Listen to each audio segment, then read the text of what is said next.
Seeds ఎలా మనం పంపించాలి, ఫెర్టిలైజర్స్ ఎలా పంపించాలి,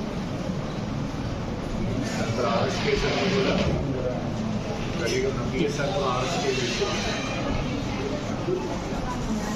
తర్వాత ఎలాగ మనం 90% యానిమల్ హస్బెండరీ, హార్టికల్చర్ ఎలా ప్రమోట్ చేస్తున్నాము, కొత్తగా ఏంటి వచ్చాయి హార్టికల్చర్లోని డ్రాగన్ ఫ్రూట్, పామ్ ఆయిల్, వీటిని తర్వాత యానిమల్ హస్బెండరీలో ఉన్నటువంటి సమస్యలు ఏంటి, తర్వాత అగ్రికల్చర్ ఆల్రెడీ సీడ్స్, తర్వాత హెల్త్ ముఖ్యంగా జ్వరాలు ఉన్నాయి అన్నీ కూడా వైరల్ ఫీవర్లు అంటున్నారు, ఎక్కడ కూడా పాజిటివ్ కేసెస్ లేవు. అయితే వాళ్ళు చెప్పేది ఏంటంటే ఇక్కడ ఉన్నటువంటి రైల్వే స్టేషన్ దగ్గర ఉన్నటువంటి ఎస్టీ హాస్టల్ కొంచెం ఇబ్బందిగా ఉంది, అక్కడ హాస్టల్ రివ్యూ పెట్టుకొని ఒకసారి దాన్ని ఎలా స్ట్రెంథెన్ చేయాలి, ఈసీ హాస్టల్స్, ఎస్టీ హాస్టల్ ఏదైతే ఉన్నది ప్లస్ ఎస్సీ హాస్టల్స్, వీటికి మానిటరింగ్ వ్యవస్థ సరిగ్గా లేకపోవడం వల్ల హైజీన్ ఉండట్లేదు. ఒకసారి డిపార్ట్మెంటల్ రివ్యూ పెట్టుకొని దాన్ని డిస్ట్రిక్ట్ లెవెల్లో మీటింగ్ పెట్టుకున్నాం. 2,70,000 ఇస్తున్నారు గవర్నమెంట్ హెక్టార్కి, ఒక హెక్టార్కి 2,70,000 గవర్నమెంట్ ఇస్తుంది సపోర్ట్.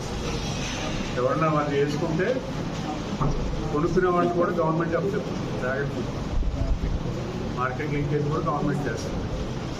అలాగే పామ్ ఆయిల్, మనకి ఆల్రెడీ మండలాలన్నీ కూడా పామ్ ఆయిల్ ఫ్యాక్టరీస్ లింక్ చేశారు. సో ఎవరైనా ఫార్మర్స్ పామ్ ఆయిల్ వేసుకుంటారంటే గవర్నమెంట్ 3 సంవత్సరాలు ప్లాంట్ సపోర్ట్ చేస్తుంది, ప్లస్ డ్రిప్ ఇరిగేషన్ మీద కూడా 90% సబ్సిడీ ఇస్తుంది. సో అది స్టేటస్ ఏంటి, ఎంతమంది రైతులు ముందుకు వచ్చారు, దాన్ని ఇంకెలా ప్రమోట్ చేయాలి అనే దాని మీద.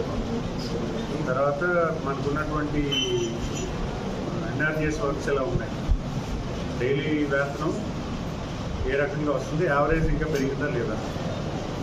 తర్వాత ఎన్ఆర్జీఎస్ వర్క్స్లో మనకి 17 కోట్లు మండలానికి శాంక్షన్ అయ్యేది, అందులో 6.5 కోట్లు వర్క్స్ అయ్యేది, ఇంకా 11.5 కోట్లు వర్క్స్ అవ్వాలి, 10.5 కోట్లు వర్క్స్ అవ్వాలి. అది అన్ని ఊళ్ళలో డెవలప్మెంట్ అవుతుందా లేదా, ఇంకేదైనా గ్రామాల్లో విలేజ్లో రిక్వైర్మెంట్ ఉందా. తర్వాత ఇరిగేషన్ వర్క్స్ కూడా ఈ మండలానికి 50 లక్షలు ఇవ్వడం జరిగింది. ఆ 50 లక్షలతో ఎంఎన్ ఛానళ్ళు అలాగే బీవీ ఛానల్ కొంత భాగం రిపేర్ వర్క్స్ పెట్టుకున్నాము. 13 షేడ్స్కి మళ్ళీ బీవీ ఛానల్లో కూడా కొత్త ఎస్టిమేట్స్ ఇచ్చారు. బీవీ ఛానల్లో కూడా ఒక 90 lakhs పట్టువాడలో రిటైనింగ్ వాల్ కట్టడానికి ఇచ్చారు. 13th స్టేజ్ ప్రాజెక్ట్ కూడా ఒక 26 lakhs ఇచ్చారు. ఇవి రెండు కూడా అప్రూవల్ పంపించాము, శాంక్షన్ పంపించాము, అవి వస్తే వెంటనే గ్రౌండ్ చేయడానికి. అలాగే శానిటేషన్ ముఖ్యంగా, శానిటేషన్ ఎలా అవుతుంది, ఏమైనా గ్రామాల్లో ప్రాబ్లమ్స్ ఉన్నాయా, అయితే వాళ్ళు వెహికల్స్ అడుగుతున్నారు, వెహికల్స్ బాగా 10 years అయిపోయి రిపేర్స్ అయిపోయాయని అడుగుతున్నారు, దానికి ఏం చేయాలి. ముఖ్యంగా గంటుకున్నాము, గురుడిపెంట, ఈ 2 మండలాల్లో శానిటేషన్ ఇంప్రూవ్ చేయడానికి ఏంటి. తర్వాత మెంటాడ్ రోడ్లో ఉన్నటువంటి మెయిన్ రోడ్డు వర్క్స్ కూడా డ్రైన్ వర్క్స్ లేవు, డ్రైన్ లేకపోవడం వల్ల మళ్ళీ రోడ్ డ్యామేజ్ అయిపోతుంది, వాటర్ అంతా ఉండిపోతుంది. అది అక్కడ ఆక్యుపేషన్స్ చాలా ఉన్నాయి, కనీసం డ్రైన్ మనం ఎలాగైనా ఓపెన్ చేయాలనేది అందరూ రిక్వెస్ట్ అది. సో దాన్ని అక్కడ ఊళ్ళో మెంటాడ్లో ఉన్నటువంటి రోడ్డు మీద ఉన్నటువంటి నివాసులందరినీ కూడా ఒక రోజు కూర్చోబెట్టి ఒక మీటింగ్ పెట్టి వాళ్ళకి అది అవసరం కాబట్టి కన్విన్స్ చేసే పరిస్థితి మనం చేసుకోవాలి.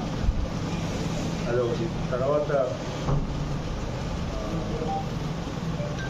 ఎలక్ట్రికల్ ట్రాన్స్ఫార్మర్స్ అన్నీ వేసేస్తాము. మళ్ళీ సీతారాంపురం ఒకటే ఇంకా ట్రాన్స్ఫార్మర్ షార్టేజ్ ఉంది.